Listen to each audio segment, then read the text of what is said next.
Assalamualaikum warahmatullahi wabarakatuh.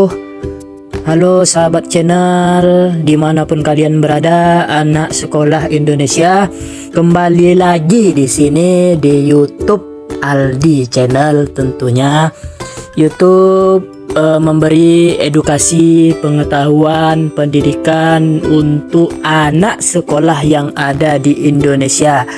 Juga tak kalah itu, selain daripada pendidikan, meng-share juga mengenai agama, juga tentunya menjadi satu edukasi bagi anak muda yang ada di Indonesia. Nah, hari ini kita kembali lagi dengan topik yang tak kalah penting. Dibilang tak penting juga penting, dibilang penting ya pasti penting. Nah, apa itu topiknya? Yaitu kenapa saya malas belajar. Ini ditujukan untuk anak sekolah Indonesia. Fenomena malas belajar juga menjadi satu satu keterkaitan bagi anak sekolah yang mungkin barangkali dari fenomena ini dilatar belakangi oleh mungkin beberapa hal yang mungkin akan kita bahas dalam topik selanjutnya. Ini menjadi hal yang lumrah di kalangan anak sekolah Indonesia. Bagi yang malas sih, bagi yang enggak juga. Ini ditujukan kepada mereka yang malas belajar. Yang pertama itu ialah tidak menyukai pelajarannya. Yang kedua, sulit berkonsentrasi terlalu lama. Yang ketiga, terpapar teknologi. Yang keempat, tidak paham dengan pelajarannya. Yang kelima, punya masalah pribadi. Yang keenam, tidak ada panutan.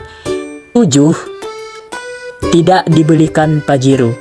Tidak dibelikan pajero, itu skip ya. Dan lain-lain. Mungkin banyak topik-topik, karena malas belajar tuh banyak hal-hal keterkaitan lainnya, tetapi itu menjadi hal yang lumrah di kalangan anak sekolah Indonesia. Nah, ini sebetulnya diperuntukkan bagi mereka segelintir orang yang malas belajar ya. Nah, bukan Bapak bilang secara keseluruhan, enggak. Nanti kalian apa pula Bapak ya kan? Kalian intervensi pula Bapak secara apa pula kan, personality. Enggak. Ini hanya secara segelintir orang saja ya. Kenapa malas belajar menjadi satu fenomena yang kayaknya itu payah kali untuk diubah, hal-hal macam gitu. Nah, kita akan bahas pada hari ini. Pada kali ini kita akan membahas apa yang menjadi solusi kenapa malas belajar itu harus dihilangkan. Yang pertama itu ialah solusinya membangun niatan dan tujuan.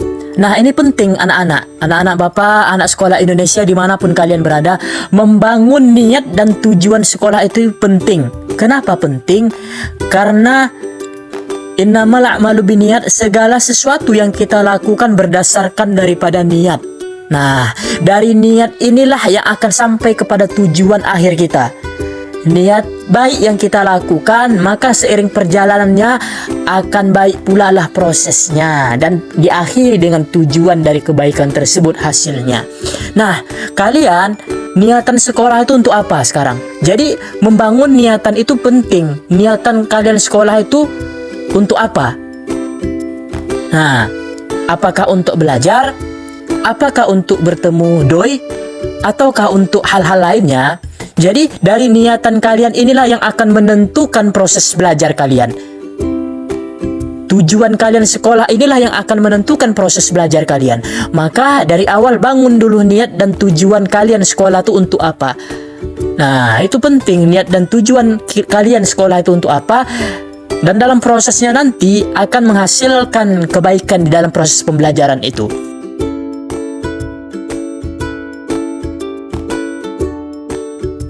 Yang kedua, utamakan pelajaran yang disukai. Jadi, dalam proses kalian belajar, tentunya semua bidang mata pelajaran memang harus dipelajari secara totalitas, ya kan? Tetapi memang terkadang ada pelajaran yang kita sukai dan ada yang tidak kita sukai, itu hal yang lumrah. Maka di dalam proses kalian belajar keseluruhan mata pelajaran, kalian juga harus memprioritaskan apa mata pelajaran yang kalian sukai. Karena dari mata pelajaran kalian sukai inilah yang akan menentukan kalian ketika tamat, kalian mau kuliah kemana sesuai daripada basic kalian.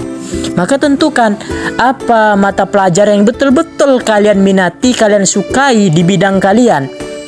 Nah, itu kalian prioritaskan tanpa mengkesampingkan pelajaran-pelajaran lain. Itu.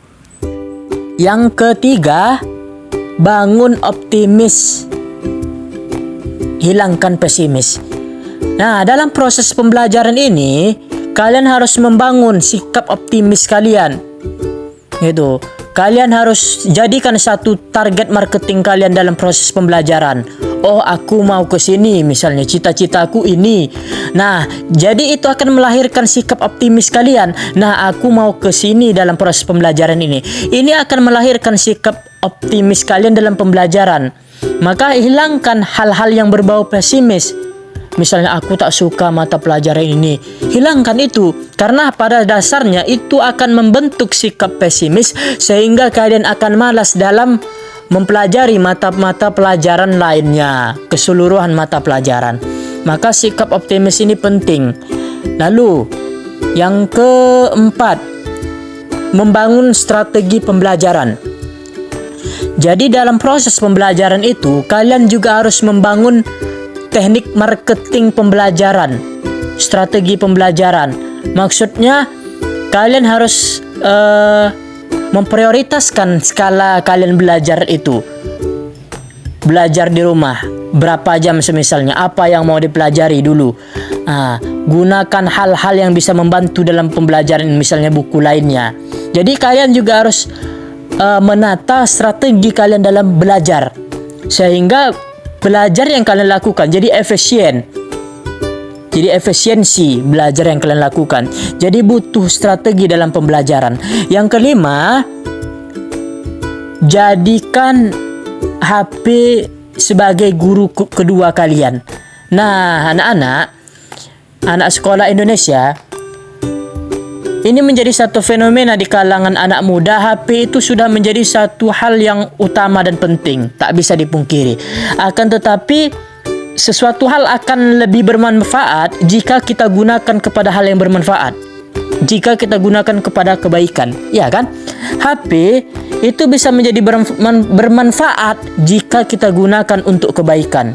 Misalnya HP itu ketika pulang sekolah kita tak paham mata pelajaran, guru yang mau ditanya pun udah nggak ada kan? Nah, nggak mungkin dihubungi juga ya kan? Nah, maka cara alternatif lainnya itu ialah gunakan fasilitas yang ada berupa teknologi HP untuk memberikan keuntungan, benefit bagi kalian. Maka gunakan HP itu untuk proses pembelajaran. Kalian tak paham mata pelajaran ini, maka googling di Google gitu, atau cari di YouTube. Itu banyak tersedia. Jika kita tidak paham, maka jadikan apa yang kita miliki itu sebagai fasilitas kendaraan kita untuk bermanfaat tentunya, ya kan, bagi diri kita sendiri. Nah, itu beberapa hal yang mungkin barangkali menjadi sebuah hal utama di dalam meningkatkan proses pembelajaran kita supaya kita tidak malas. Nah, jangan malas-malas lah ya anak-anak bapak, anak sekolah Indonesia. Dan juga jika ini bermanfaat, jangan lupa like, share, komen, dan subscribe. Gak bayarnya, gratis.